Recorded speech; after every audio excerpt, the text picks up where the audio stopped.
आप सभी को जय हिंद, नमस्कार, राम राम। मेरा नाम है सौरभ सिंह चौहान और मैं अपने इस YouTube चैनल एकेडमिक्स में आपका स्वागत करता हूं।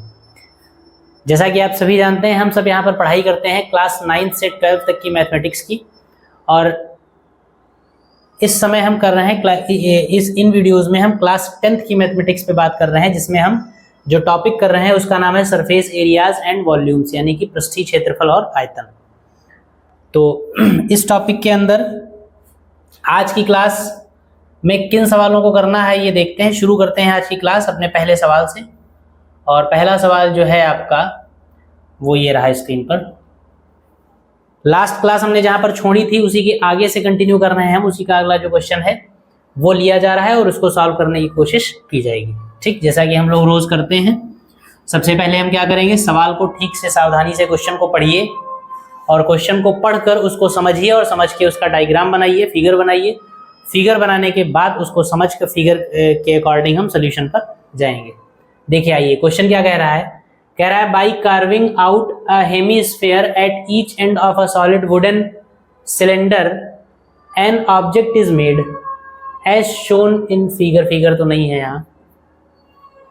If the height of the cylinder is 10 centimetre and the radius of the base is 3.5 centimeter, then find the total surface area of this object।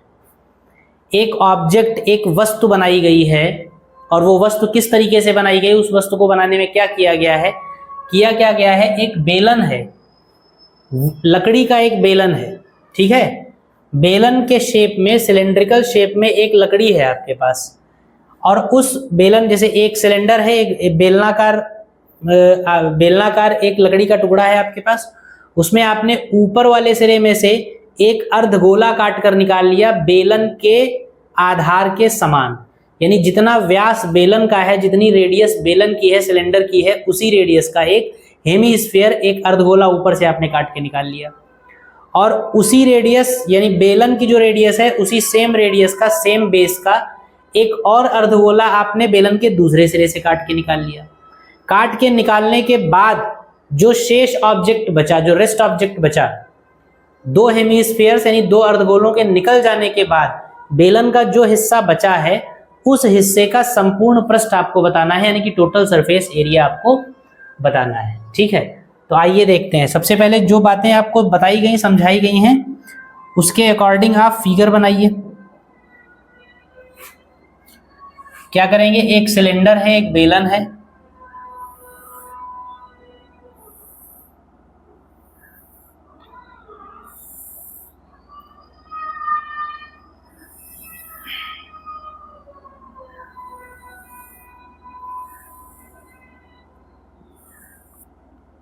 ये एक सिलेंडर बन गया।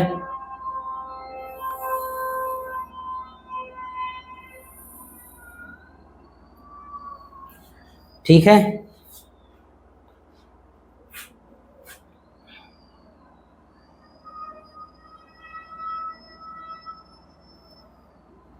ये बन गया एक सिलेंडर।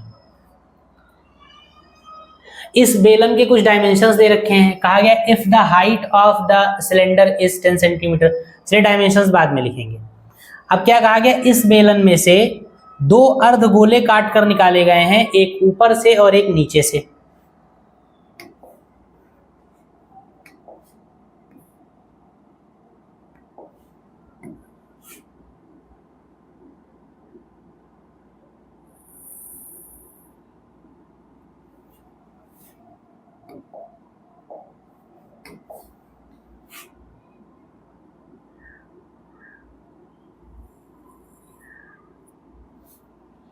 ये एक सिलेंडर है, इसमें से दो अर्धगोले काट के निकाले गए हैं, एक ऊपर से और एक नीचे से। तो हम क्या करेंगे, दो अर्धगोले काट कर निकाल लेंगे। सॉरी,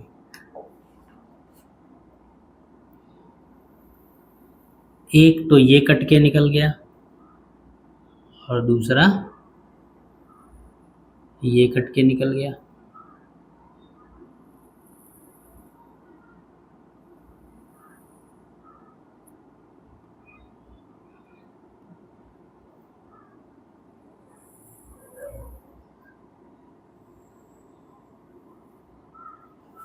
ये दो हेमिस्फेयर्स यानी अर्धगोले काट कर इसमें से निकाल दिए गए। जब इसमें से काट कर निकाले जाएंगे तो जो शेष एरिया बचेगा, जो शेष बेलन आपका बचेगा, उसका आपको निकालना है क्या? उसका आपको निकालना है संपूर्ण टोटल सरफेस एरिया यानी कि संपूर्ण पृष्ठ। तो क्या बचेगा जरा उसका अलग फिगर आप बना लीजिए। ये कट के नीचे से निकल गया, ये कट के ऊपर से निकल गया, तो बचेगा क्या? बचेगा देखिए ऐसा कुछ बेलन बचेगा।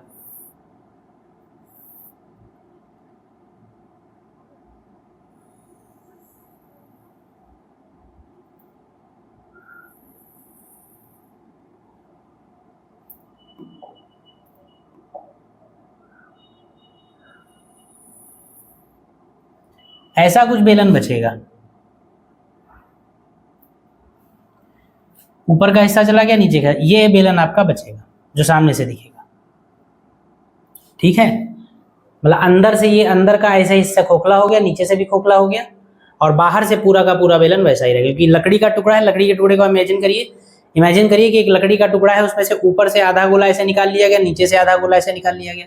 तो जब चारों तरफ से देखेंगे आप, तो चारों तरफ से तो आपको लकड़ी का टुकड़ा वैसा ही दिखेगा, लेकिन लकड़ी के टुकड़े के सिरों पर जब आप देखेंगे, उसको घुमाकर ऐसे देखेंगे, तो एक मतलब एक खोखला स्पेस दिखेगा अर्धगोले भर का, और जब दूसरे सिरे पर आप देखेंगे तो फिर से स्पेस दिखेगा आपको अर्धगोले भर का, जो अर्धगोला निकाला जा चुका है, लेकिन बाहर से आपको पूरा का पूरा बेलन वैसे ही दिखेगा। ठीक, बात क्लियर?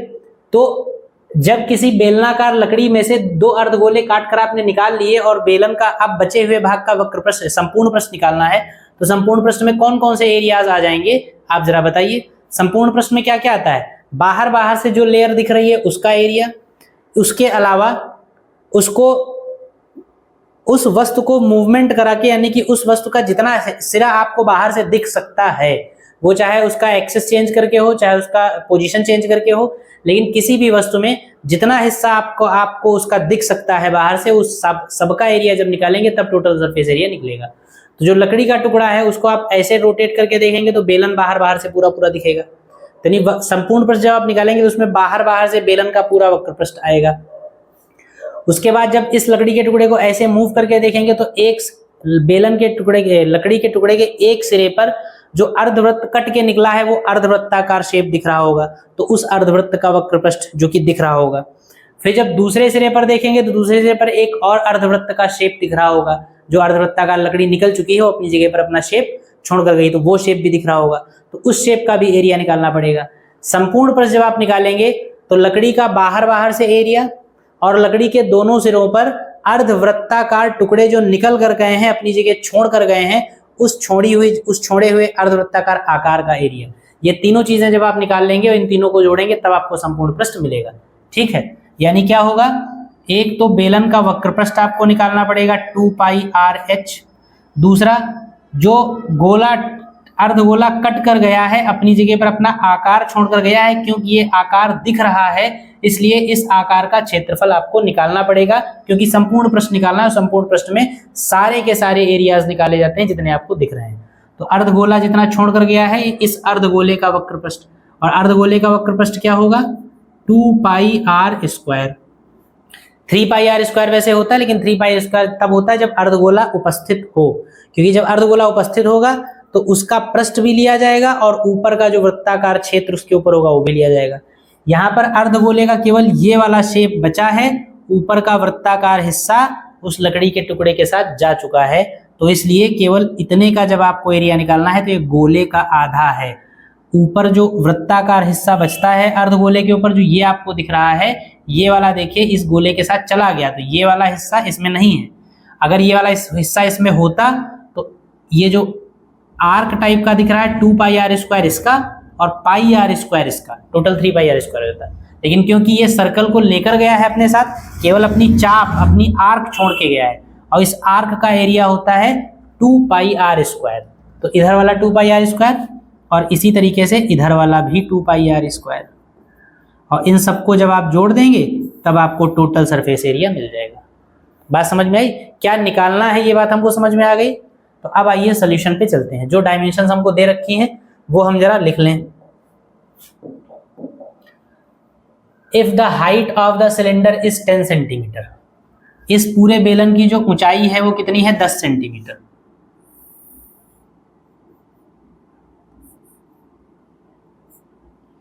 ये है आपकी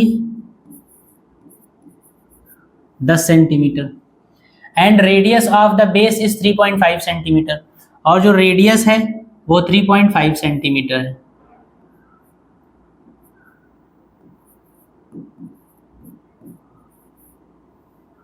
ठीक, अच्छा ये अगर 3.5 होगी तो ये भी 3.5 होगी। भाई ये रेडियस है ना, तो इसका मतलब ये भी 3.5 होगी, क्योंकि ये भी रेडियस है। और ये भी 3.5 होगी।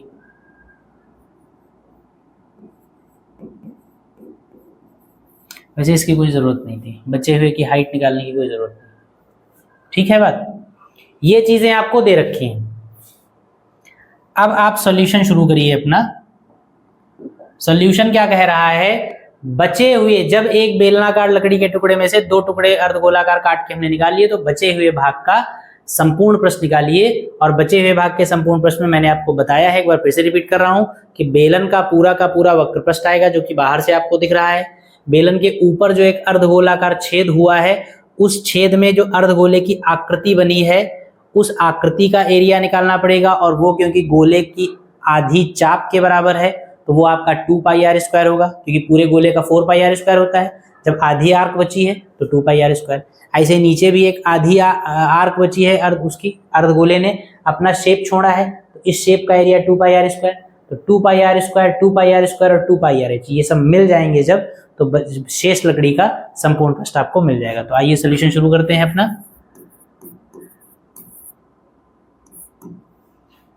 क्या दिया गया है,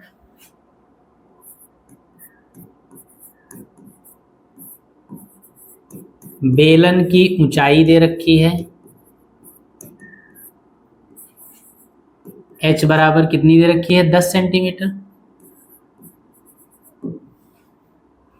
बेलन की ऊंचाई 10 सेंटीमीटर हो गई।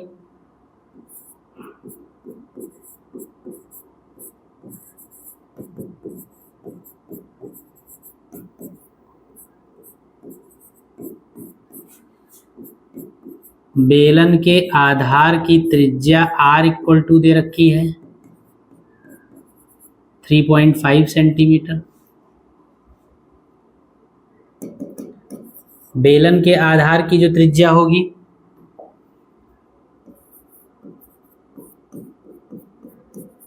वही अर्धगोलों की त्रिज्या भी होगी। अर्धगोलों की त्रिज्या, इसलिए अर्धगोलों की त्रिज्या भी r ही होगी 3.5 सेंटीमीटर। अब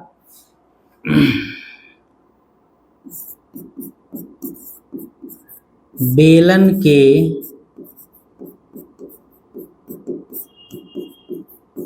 दोनों सिरों से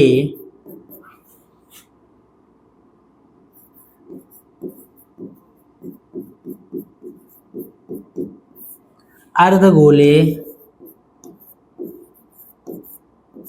काट कर निकालने के बाद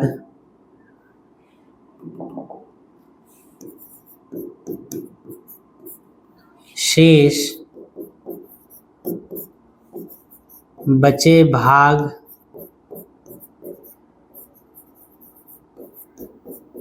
का संपूर्ण पृष्ठ बराबर क्या हो जाएगा। बचे हुए भाग का संपूर्ण पृष्ठ जो आप निकालेंगे उसमें आपका क्या आएगा, उसमें आपका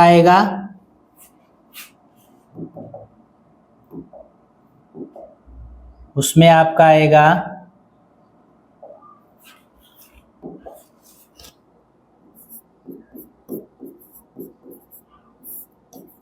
बेलन का वक्र पृष्ठ प्लस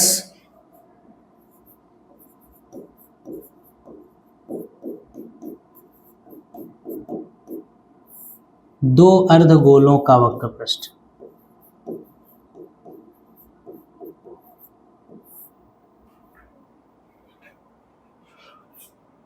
दो अर्धगोलों का वक्र पृष्ठ मतलब लिखिए दो अर्धगोलों के चापों का क्षेत्रफल। क्योंकि वक्रपृष्ठ अगर अर्धगोले की बात करेंगे तो 3πr² यूज करना पड़ेगा आपको। दो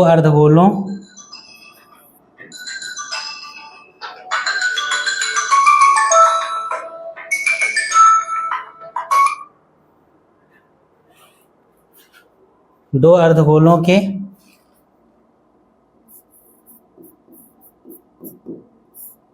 चापों का वक्र क्षेत्रफल।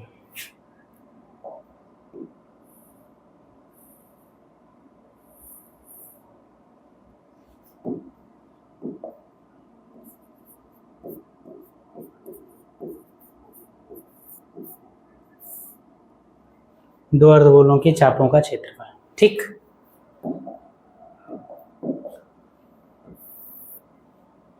ये बात मैंने आपको समझा दी है सबसे पहले ही कि ये क्या क्या चीजें निकाली जाएंगी। तो संपूर्ण पृष्ठ क्या हो जाएगा,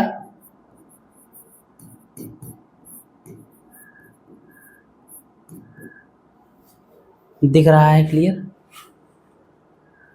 जी, संपूर्ण पृष्ठ हो जाएगा बेलन का वक्र पृष्ठ मतलब क्या, 2πr(h) और दो गोलों के अर्धगोलों के चापों का क्षेत्रफल क्या होगा, दो गोले हैं तो 2 इंटू एक अर्धगोले की चाप का क्षेत्रफल क्या हो जाएगा 2πr², क्योंकि पूरे गोले की जो आर्क होती है वो होती है 4πr²।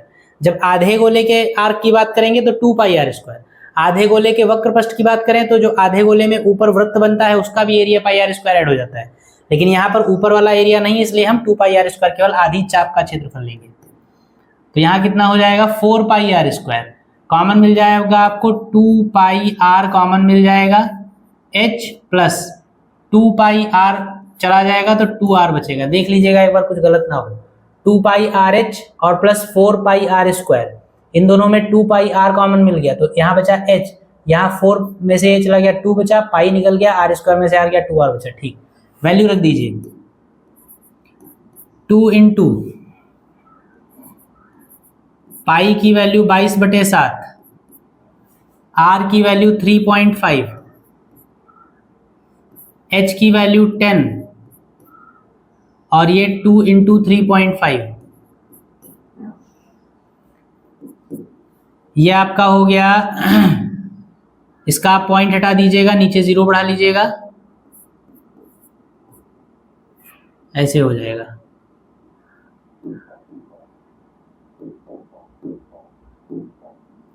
थ्री 3.5 ये कितना हो जाएगा, ये 22 दूना 44 हो जाएगा, इंटू 0.5 हो जाएगा, 7 से काटेंगे आप इसको, 7 बचे 35, और ये आपका हो जाएगा, ये 7 हो जाएगा, 7 और 10 17,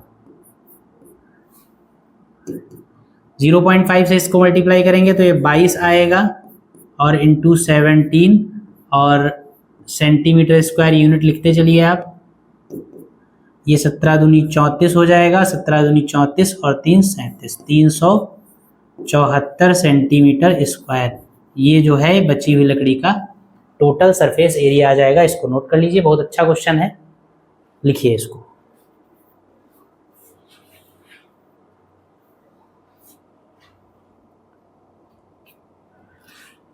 चलिए अगले क्वेश्चन पे चलते हैं हम लोग।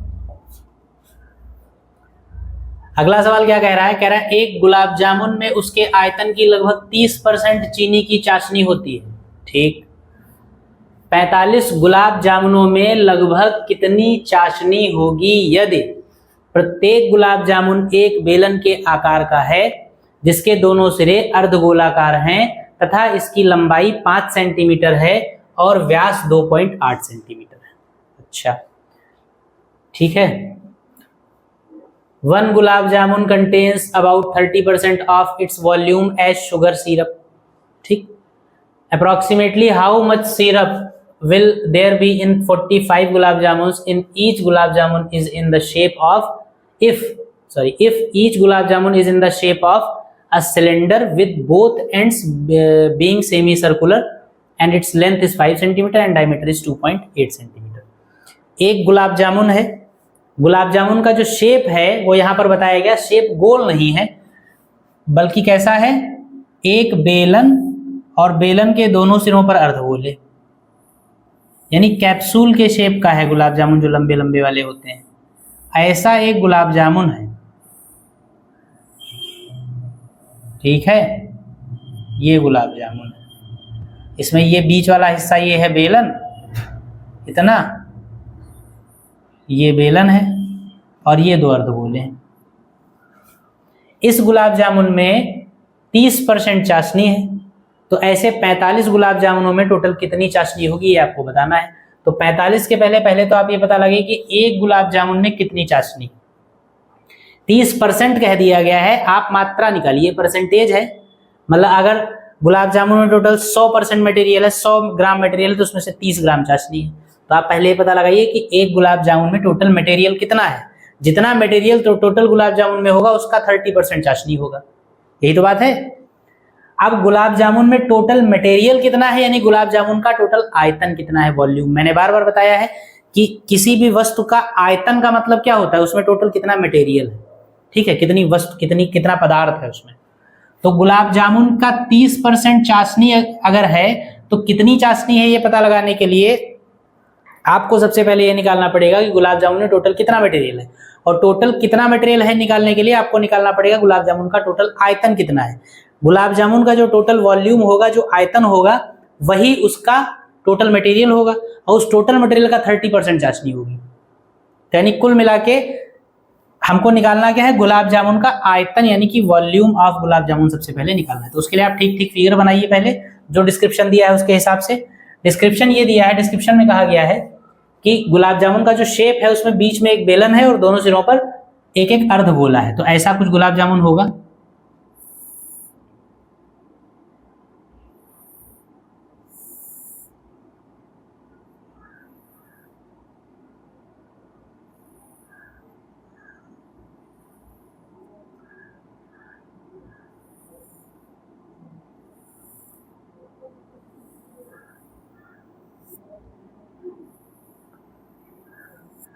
ये गुलाब जामुन होगा ऐसा,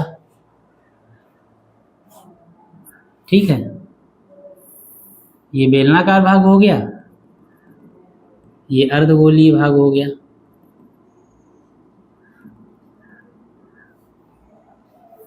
अब जो डायमेंशंस दे रखे हैं वो लिख लीजिए आप, क्या दिया है।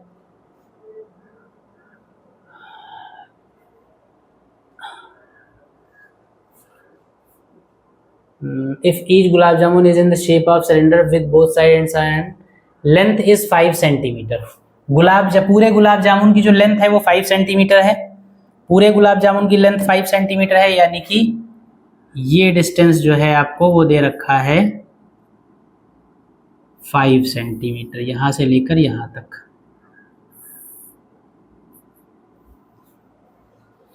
डायमीटर जो है उसका 2.8 सेंटीमीटर दे रखा है। डायमीटर का मतलब ये डिस्टेंस जो है आपकी, ये दे रखी है 2.8 सेंटीमीटर। तो ठीक है, सारी बातें हमको मालूम है, जो नहीं मालूम है वो हम निकाल लेंगे। पूरे गुलाब जामुन की लंबाई पता है, और हमको इस पूरे गुलाब जामुन का आयतन अगर निकालना, वॉल्यूम निकालना है, तो अर्धगोलों का आयतन अलग निकालना पड़ेगा, सेमी सर्कल्स जो हैं उनका वॉल्यूम अलग निकालना पड़ेगा, और इस सिलेंडर यानी इस बेलनाकार भाग का बीच वाले हिस्से का आयतन अलग निकालना पड़ेगा। उसके लिए इनके अलग अलग डायमेंशन चाहिए। तो अगर इसका डायमीटर 2.8 है, यानी कि व्यास 2.8 है, तो रेडियस कितनी हो जाएगी। रेडियस का मतलब यहां से लेकर यहां तक की डिस्टेंस। 2.8 का आधा हो जाएगा, कितना हो जाएगा 1.4।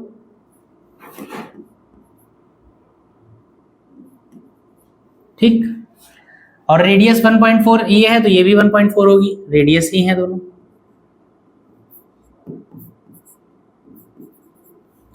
इधर 1.4 इधर 1.4, यानी 2.8, पूरी लंबाई 5 है, और उसमें से 1.4 इधर निकल गया, 1.4 इधर निकल गया, बीच वाला जो बेलन की ऊंचाई है वो बचेगी।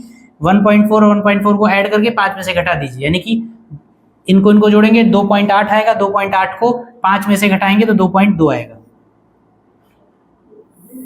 यानी यहां से लेकर यहां तक की डिस्टेंस जो है वो कितनी आएगी 2.2 सेंटीमीटर। ठीक, तो सारी डायमेंशन हमारे पास हैं। अर्धगोले की त्रिज्या 1.4, बेलन की त्रिज्या 1.4, बेलन की ऊंचाई 2.2, वॉल्यूम निकालना है, आप फार्मूला अप्लाई कर दीजिए और वॉल्यूम निकाल लीजिए। सबसे पहले जो चीज़ें दे रखी हैं और जो चीज़ें आपने निकाली हैं उनको आप यहाँ पर इंडिकेट करें।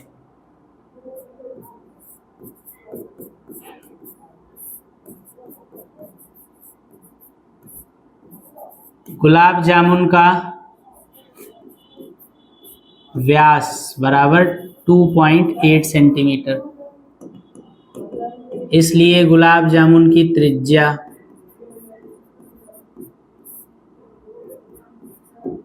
बराबर 2.8/2 दैट इज 1.4 सेंटीमीटर।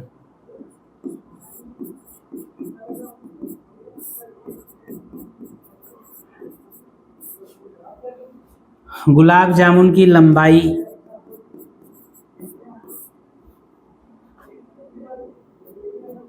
बराबर 5 सेंटीमीटर, इसलिए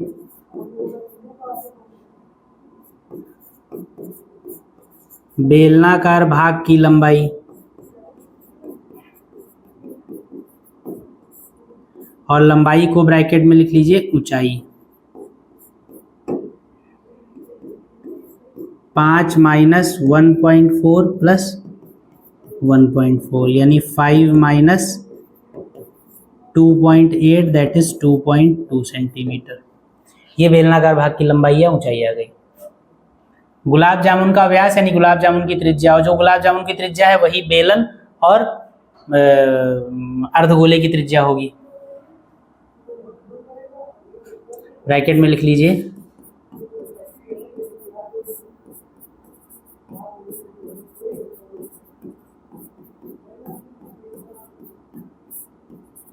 अर्धगोले की त्रिज्या।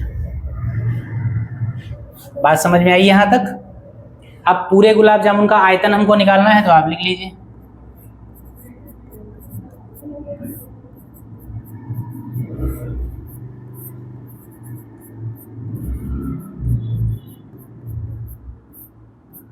गुलाब जामुन का आयतन क्या होगा? एक तो बेलन का आयतन प्लस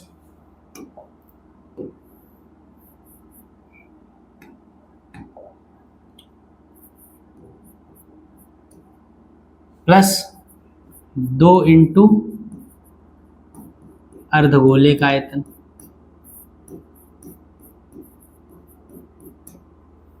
ठीक है, बेलन का आयतन क्या होगा? पाई आर स्क्वायर एच, 2 इंटू अर्धगोले का आयतन क्या होगा? 2/3 पाई आर क्यूब। कॉमन क्या मिलेगा? पाई आर स्क्वायर। ब्रैकेट के अंदर क्या बचेगा? पाई आर स्क्वायर चला गया, एच प्लस 4 बचा अपॉन 3 बचा और आर बचा।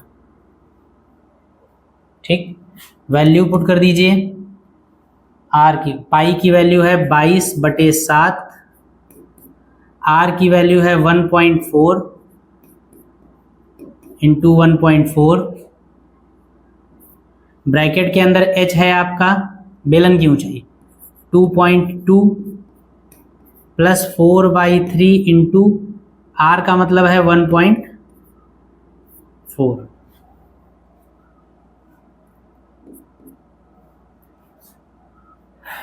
इसको सॉल्व कर लीजिए। ये 22 रहेगा इंटू 7 दूनी 14, 0.2 आएगा इंटू 1.4। ब्रैकेट को सॉल्व करेंगे आप, 3 से मल्टीप्लाई होगा क्योंकि 3 से कटेगा तो है नहीं है, 3 से मल्टीप्लाई होगा, 3 दूनी 6 और 3 दूनी 6 और ये 14 चक्कू 56, 14 दूनी 28, 14 चक्कू 56, 56 का मतलब 5.6 और होल अपॉन रहेगा 3 एलसीएम लिया है हमने।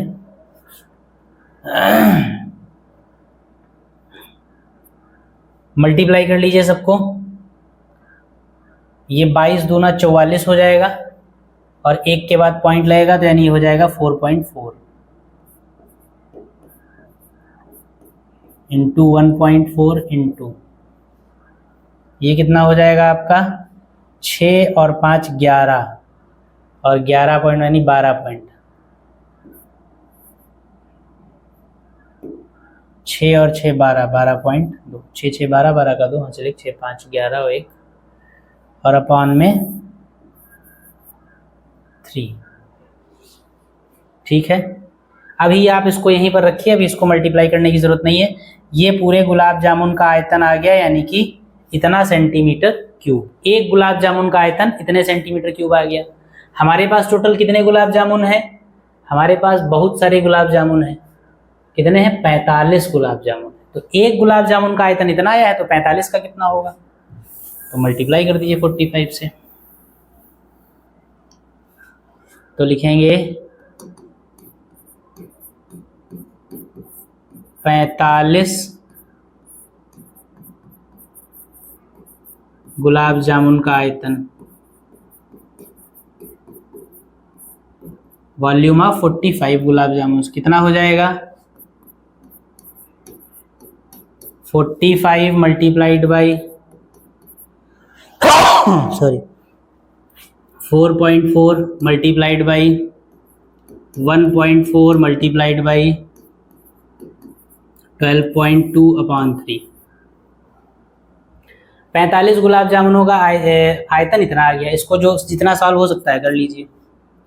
3 से कट जाएगा 45, 15 बार, 15 3 45। कुछ आसानी से मल्टीप्लाई हो तो मल्टीप्लाई कर लीजिए। 4 वाले सारे हो जाएंगे। 15 चक्कू 60 और 15 चक्कू 60 और 6 66, 66.0 इंटू 1.4 इंटू 12.2 सेंटीमीटर क्यूब। ये 45 गुलाब जामुनों का आयतन आ गया। आपसे कहा गया एक गुलाब जामुन में 30% चाशनी है, तो 45 गुलाब जामुनों में टोटल कितनी चाशनी होगी ये आपको बताना है। तो एक गुलाब जामुन में 30% है, तो 45 गुलाब जामुनों में उनका 30% निकाल लीजिए,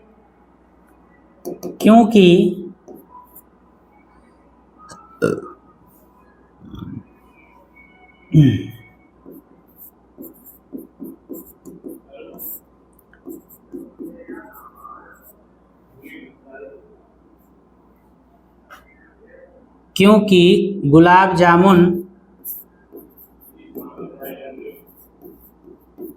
में 30%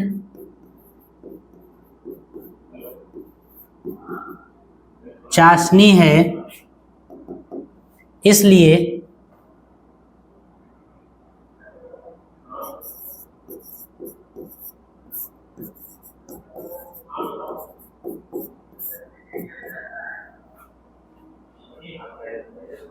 कुल चाशनी 66 इंटू 1.4 इंटू 12.2 इंटू इसका 30%। भाई गुलाब जामुन में 30% चाशनी है, तो जितने टोटल गुलाब जामुन हमारे पास थे उन सबका वॉल्यूम हमने निकाल लिया और उसकी 30% उनमें चाशनी होगी, तो आयतन का 30% चाशनी होगी। तो आयतन इंटू 30%, इसको आप सॉल्व कर लीजिए। जब सॉल्व करेंगे तो क्या हो जाएगा? ये पॉइंट हटा दीजिए, ये पॉइंट हटा दीजिए, 2 जीरो और बढ़ा दीजिए नीचे।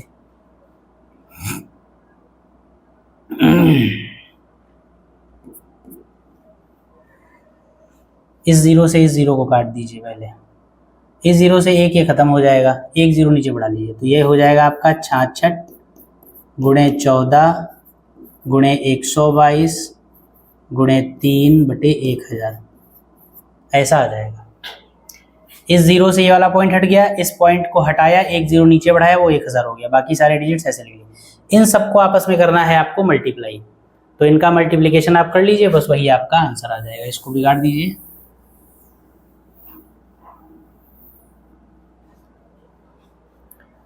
क्या हो जाएगा? इसको मल्टीप्लाई कर लीजिए फिर।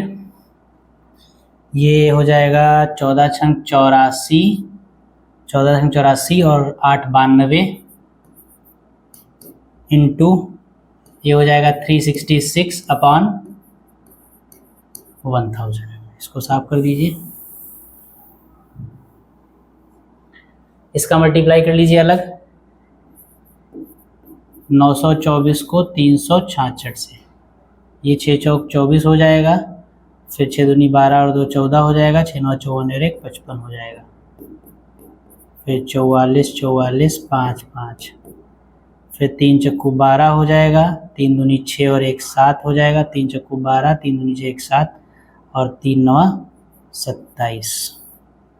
ये 4 आ जाएगा, 4 4 8, 5 4 9, 9 2 11, 5 5 10, 7 17 1 18, 7 5 12 और 1 13 और 2 और 1 3, 33 81 84, 33 81 84 बटे 1000। 3 के बाद पॉइंट लगा दीजिए, हो जाएगा 338.184 सेंटीमीटर क्यूब। ये हो जाएगी टोटल 45 गुलाब जामुनों में चाशनी की मात्रा। ठीक है, तो इसको आप लिख लीजिए, ये सवाल लगा लीजिए, फिर हम चलते हैं अपने अगले सवाल पे।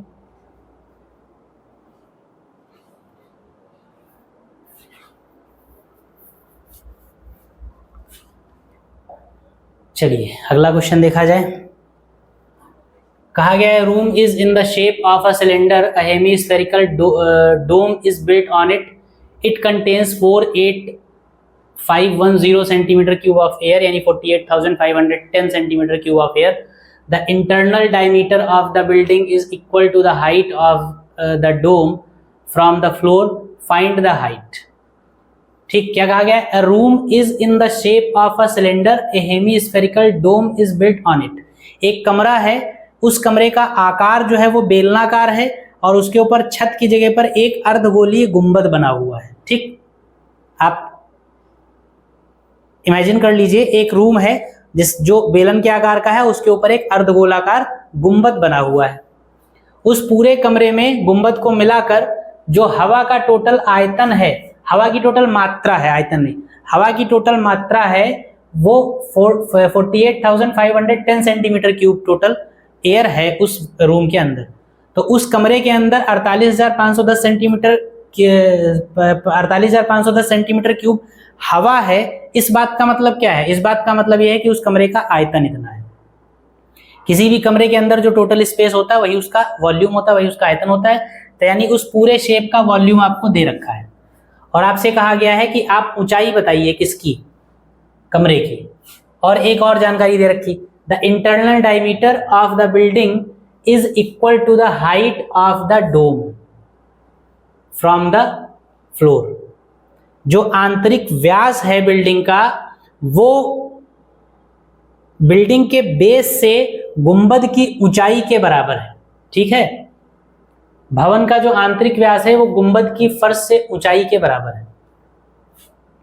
तो यानी क्या बनेगा फिगर? देखिए, शुरू करिए लगाना। एक फिगर बना लीजिए पहले।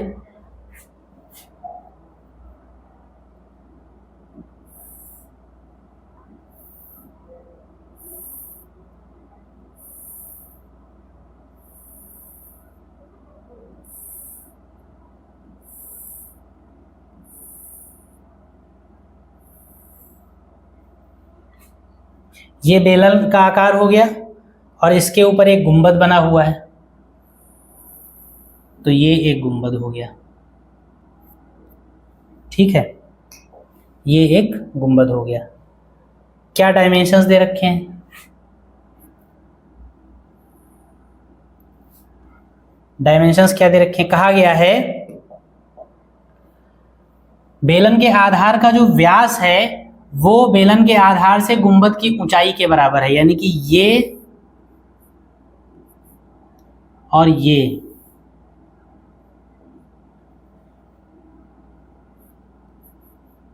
बराबर है। ये फिगर को थोड़ा ऐसा बनाना चाहिए था कि बराबर लगते, आप ऐसा ही बनाइए, या चाहिए तो ठीक कर लीजिए,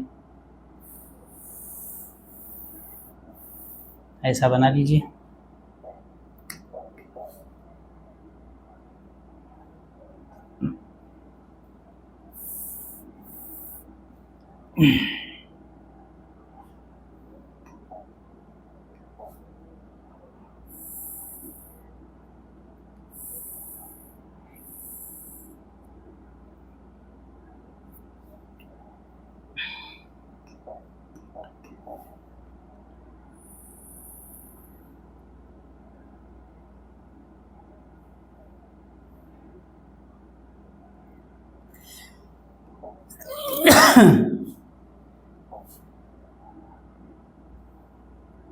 अभी भी थोड़ी सी ज़्यादा है, लेकिन अब आप मान लीजिएगा कि ये बराबर है। चलिए ये इसमें मान लेते हैं। तो आपसे कहा गया है कि ऊंचाई, जो गुंबद की जो ऊंचाई है वो इस व्यास के बराबर है। तो ऊंचाई को आप अगर h कह दीजिए, कैपिटल H कह दीजिए, क्योंकि फार्मूले में आपको ऊंचाई आपकी क्या है, कैपिटल H कह दीजिए। तो ये व्यास जो होगा ये भी कैपिटल H होगा। ठीक, त्रिज्या इसकी मान लीजिए आप r। अगर आप इसकी रेडियस r मानेंगे,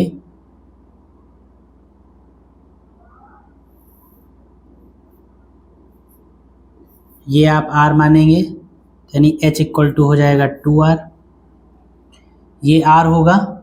अच्छा, ये रेडियस है तो अर्धगोले की त्रिज्या भी तो उतनी होगी, यानी कि ये वाली डिस्टेंस भी r हो जाएगी। ये डिस्टेंस r, अच्छा ये h2r होगा तो ये भी h2r होगा। ये बात समझ रहे हैं? r रेडियस है, तो अगर रेडियस r है तो डायमीटर यानी व्यास कितना हो जाएगा, 2r हो जाएगा।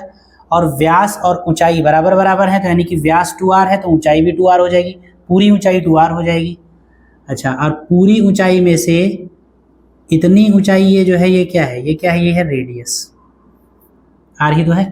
अब देखिए यहाँ से लेकर यहाँ तक की ऊंचाई जो है वो 2r है, उसमें से इतनी ऊंचाई ऊपर वाली आप निकाल दीजिए r, तो जो बची शेष वो बेलन की ऊंचाई होगी, और जो शेष बेलन की ऊंचाई बचेगी वो क्या बचेगी, टोटल 2r है, उसमें से ये ऊपर वाली r निकल जाएगी, तो ये कितनी बचेगी, r बचेगी। तो यानी इसको आप क्या लिख देंगे, ये इतनी डिस्टेंस क्या हो जाएगी, ये भी आपकी हो जाएगी r। ठीक है बात, यहां तक बात समझ में आई? इस बात को फिर से समझ लीजिए। बेलन की त्रिज्या हमने स्मॉल r मान ली। बेलन की त्रिज्या अगर स्मॉल r है तो अर्धगोले की त्रिज्या भी स्मॉल r होगी। अर्धगोले की त्रिज्या अगर स्मॉल r है तो ऊपर वाला ये हिस्सा जो है ये स्मॉल r हो जाएगा। अब बेलन का व्यास और बेलन की पूरे कमरे की ऊंचाई बराबर बराबर है। बेलन की त्रिज्या क्योंकि r है तो बेलन का व्यास 2r हो जाएगा, और बेलन का व्यास कमरे की ऊंचाई के बराबर है, तो बेलन का व्यास 2r है तो कमरे की ऊंचाई भी 2r हो जाएगी। पूरे कमरे की ऊंचाई में से गुंबद की ऊंचाई जो है वो अर्धगोले की त्रिज्या है, यानी r है, तो गुंबद की ऊंचाई r अगर निकाल दीजिए तो जो बचेगी वो बेलन की ऊंचाई होगी। पूरी ऊंचाई है 2r, उसमें से गुंबद की ऊंचाई r निकल गई, तो जो शेष r बचा वो बेलन की ऊंचाई हो जाएगी। ठीक, सारी बातें क्लियर हैं? अब आइए इसको सॉल्व करने चलते हैं।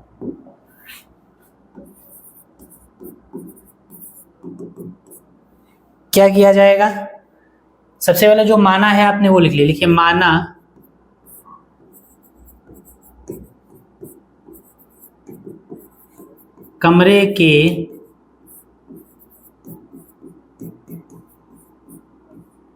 कमरे की आधार की त्रिज्या r है।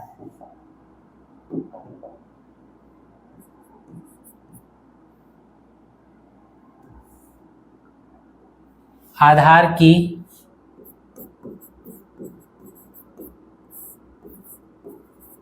त्रिज्या स्मॉल r है, इसलिए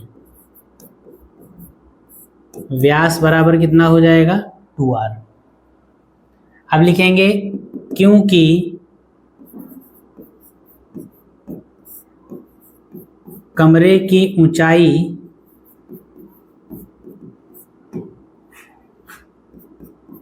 बराबर है कमरे के व्यास की,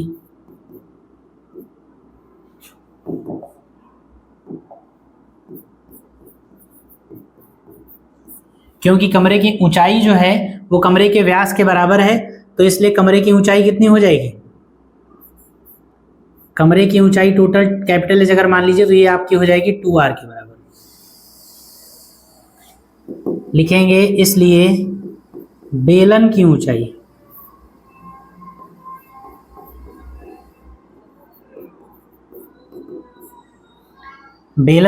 कितनी हो जाएगी,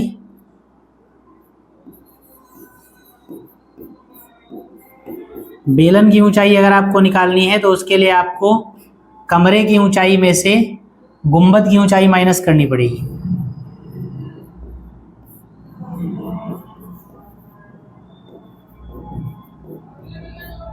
और गुंबद की ऊंचाई का मतलब क्या है, त्रिज्या।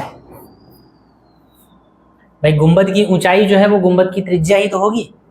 तो अगर बेलन की ऊंचाई चाहिए तो कमरे की टोटल ऊंचाई में से गुंबद की ऊंचाई माइनस कर दीजिए। कमरे की टोटल ऊंचाई कितनी है 2r, ये रही। और गुंबद की ऊंचाई यानी गुंबद की त्रिज्या कितनी r, यानी कमरे की बेलन की ऊंचाई कितनी आ गई r, स्मॉल h की वैल्यू आ गई r। तो इसलिए लिखेंगे आप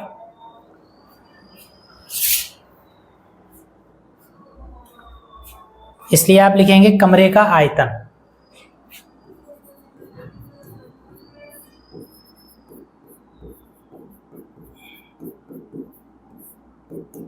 क्या हो जाएगा,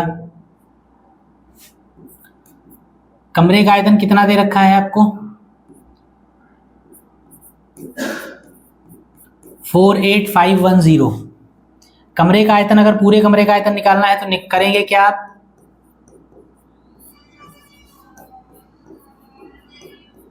बेलन का आयतन प्लस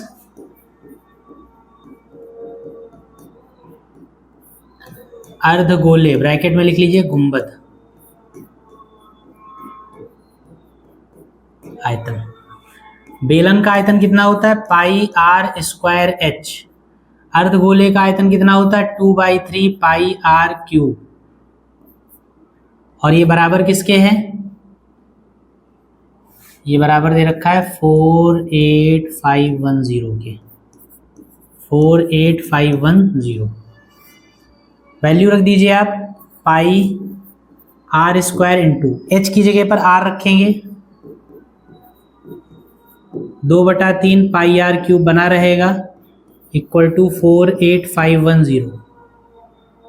3 एलसीएम ले लीजिए, कितना pi r cube, 3 pi r cube 2 pi r cube, total हो जाएगा 5 pi r cube upon 3 is equal to 48510। R cube equal to कितना हो जाएगा 48510 into 3 into upon 5 into pi नीचे आएगा यानी 22/7। ठीक, इसको कैंसिल काट पीट कर लीजिए, देखिए कितना आएगा।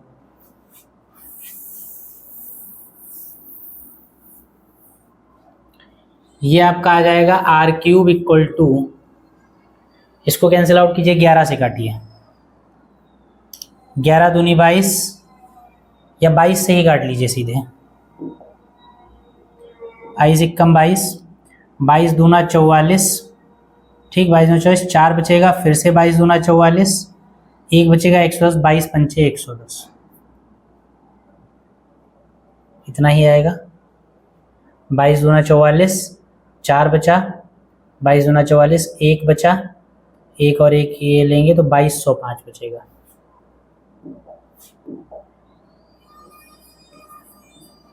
ग्यारह से काट के देख लीजिए, 11 चौक 44, 4 बचा, 11 चौक 44, 1 बचा, 11 1 कम 11, 0, फिर 2 से काटेंगे, 2 दूनी 4, 10। ठीक, 22 से काटेंगे सीधे सीधे, अरे यार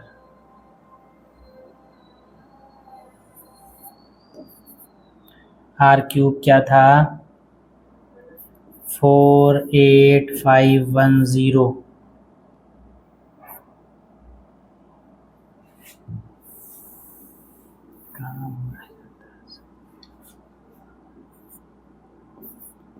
आर क्यूब आएगा 48510 इंटू 3 आ जाएगा, अपान में 5 आ जाएगा, इंटू 22 आ जाएगा, ऊपर 7 आ जाएगा पाई की वैल्यू का। 22 से कैंसिल हो जाएगा पूरा पूरा, 22 दूना 44, 22 दूना 44, 0, 22 पंचे 110, 5 से कट जाएगा एक बार, ये इसको काटिए कितना, 5 चक्कू 20, फिर 5 चक्कू 20, 5 1 5। ठीक, तो आर क्यूब की वैल्यू आ गई 441 इंटू 3 इंटू 7। आर क्यूब को इसको लिख सकते हैं 21 गुणे 21,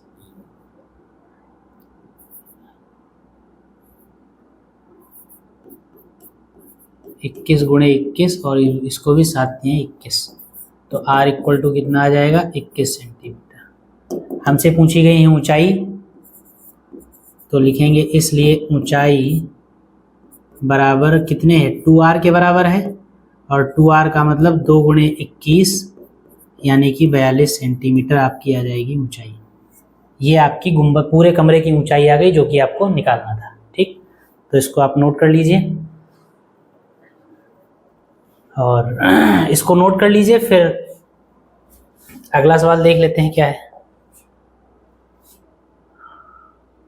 21 सेंटीमीटर भुजा वाले ठोस घन से एक सबसे बड़ा शंकु बनाया। चलिए इस सवाल को लगवाया ही जाएगा लेकिन अगली क्लास में, तो इस सवाल को नोट कर लीजिए और आज की क्लास को हम लोग फिर इसी सवाल पर रोकेंगे।